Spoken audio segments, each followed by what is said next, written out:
I wasn't expecting to pick this figure up. I just went to my Walmart, expecting to find one-step changers or Earthspark toys and other crap like that. Instead, I came home with this jerk. And yeah, he's a really good figure. I think the highest praise I can give to this figure is just how dense it feels. Everything has a nice weight to it. It's filled in front side to back. It feels really solid. And, well, this part is hollow, but you can barely see it, so it doesn't really bother me that much. The paintwork is really nice. I love the gold on the kneecaps, the gold on his belly button, just the gold on the helmet. Just gold is everywhere. Wish this could have been painted gold, but it looks fine on its own. The head sculpt looks nice. Love the silver crest, the silver on this hinge. I was expecting it to just be unpainted. And I love the shade of baby blue. Wish it could have popped up somewhere else on the body, but it's alright. And the backpack isn't too bad. I mean, this is kind of just hanging off the back, but it doesn't look too egregious. I mean, you can even make him a cone head. Watch. Yeah. Boom. New cone head mold. Another thing I'd like to praise this figure for is the detail. I love the little grooves edged into the legs and really all over the body. The forearms especially look really impressive. You can see the hydraulics there. And just the touches of gold and silver all over the body. The wings are also nicely detailed. I love the stripe of navy blue. There's a bit of color mismatch, but honestly it's not too bad. Even the cockpit here and the interior is nicely detailed as well. And the head sculpt. Yeah. The paint as well. It's a nice deep blue, and it even kind of sparkles under the light. That's really cool. Let's see if I can catch it. If you look closely, there's a bit of sparkle. That's nice. I like that. The figure comes with 3 accessories. Blaster, shield, and another blaster. I believe the shield is based off his Dark of the Moon shield, which is a pretty cool throwback. And it can plug into either forearm with these little tabs. Go to the slot. Yeah. And the blasters can plug into the shield like this, or you can hold it like this. Boom! You can recreate the scene where he shoots Ironhide, or you can just have him on the shield. There we go. Articulation on this guy is pretty good, but there are a couple things I'm sort of iffy on. To start, the head on my copy is on an extremely tight swivel joint, but you can look left and right. Ooh, that does not feel satisfying at all. You can also look up that far. You can look down. The arms can do a full 360 if you hinge the wings out like this. The arms can go out about this far. Can't do a full T-pose, but it's close enough. The arms can bend to 90 degrees. There's a extremely tight bicep swivel on mine, and nothing out of the wrist, unfortunately. Oh yeah, the wings can also go out like this. There's a completely uncompromised waist joint. The hips can go forward this far, can go back that far, do the full splits. There's above the knee rotation, 9 degrees of bend, and the toes can pivot up and down. And finally, ankle tilt. The figure measures at around 5 3/4 inches tall from head to toe, and just above 6 inches from toe to the top of the wing. For some size comparisons, here we have him compared to the main line Transformers 1 Quintesson, obviously not to scale. Oops. Here's him compared to Core Class Shockwave, the Bumblebee Core Class Shockwave. Here's him compared to a normal Lego minifigure. And here's him compared to Larry.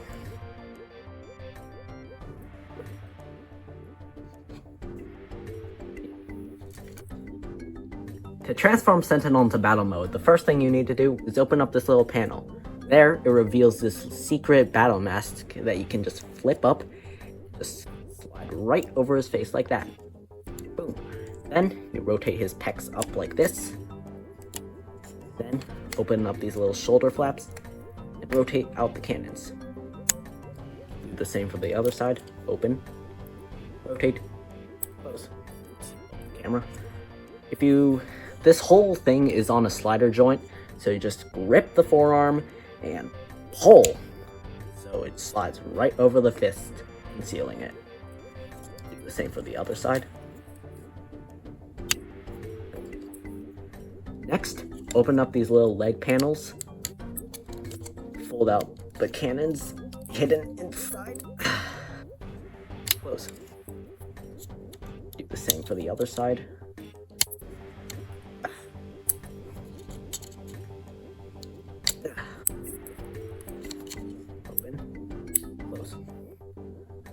Toes down. Pull out the thrusters. Keep the same for the other side.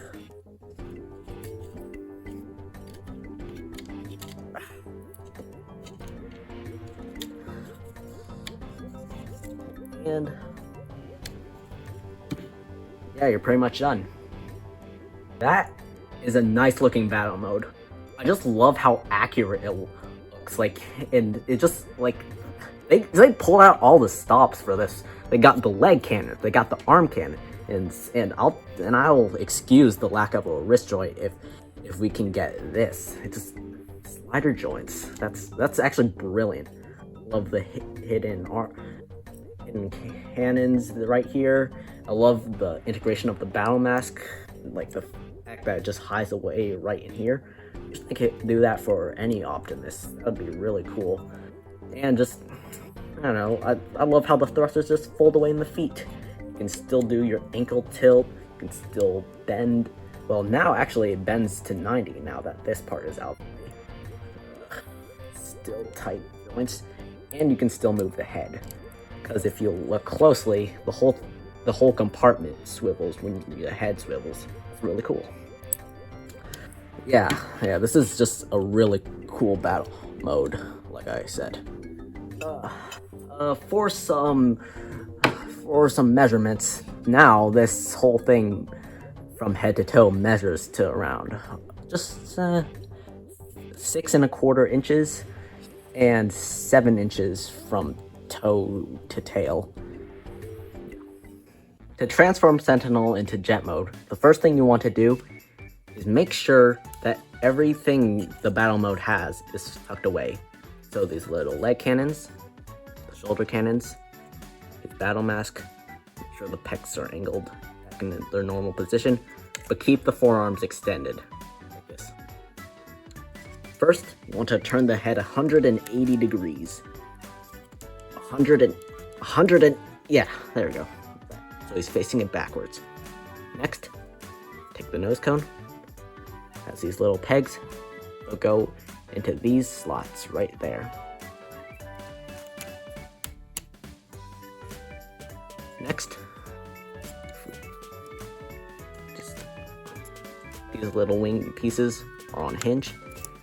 Just pull them away like this, so that this clip will go into here. Do the same for the other side. Away. This sounds pretty unsatisfying. Next, this whole backpack assembly is on a double hinge. So just pull it up and back.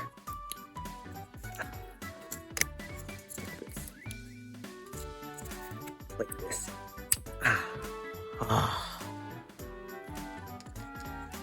Next, clip the legs together. And have the legs tap into the backpack.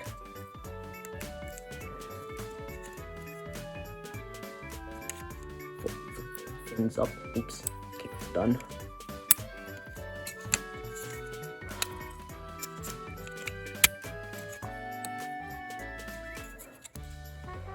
This part is always the hardest. Can be a very unsatisfying transformation, just simply because of how fiddly it is. Oh, alright, there we go. Then tap at them. These little tabs will go into right here. Just make sure it taps together. Do the same for the other side. Boom. Fold the fins up. Next, you want to detach the pec and the arm away from the center of the chest, like this, so that they hinge down and meet right here. Next, you want to make sure this little slot is facing downwards, so it can attach to this little peg right here. Just tip it and slide it right. Slide it. Go in. Go in, I say. There we go. Do the same for the other arm.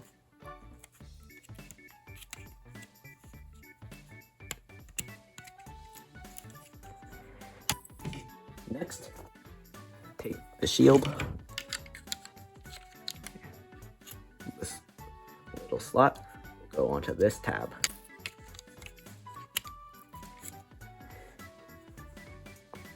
Take these cannons. This little tab will go into this slot.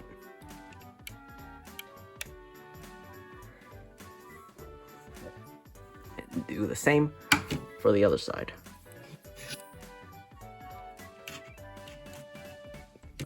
Oh shit.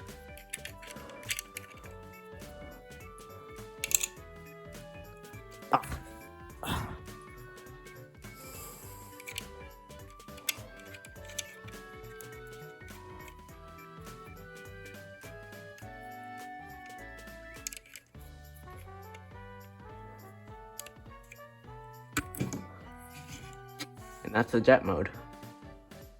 My fingers hurt. Yeah, this is a really sweet jet mode. I love like the swept forward angle of the wings. The thrusters are really nicely detailed, and I love how the arm cannons can also act as thrusters. The shield integrates really well, so do the arm cannons. I love this little molded detail of like, I don't know, extra cannons. I love the cockpit design. I love the gold. They could have made it transparent plastic, but no, they chose this regal shade of gold, and I love it. And yeah, he is kind of hanging off the back, but I've seen worse underside kibble. And I'm not sure if these are blast effect compatible, but I wouldn't know. I don't have any blast effects. But otherwise, yeah, this is a pretty fantastic jet mode. You can even kind of fake landing gear by opening up this little compartment, folding down the feet. This. Boom. Pretty nifty. Now this, let's see. This jet measures about, I don't think I can capture all frame, around 8 inches long and 6 inches wide. And, what the heck.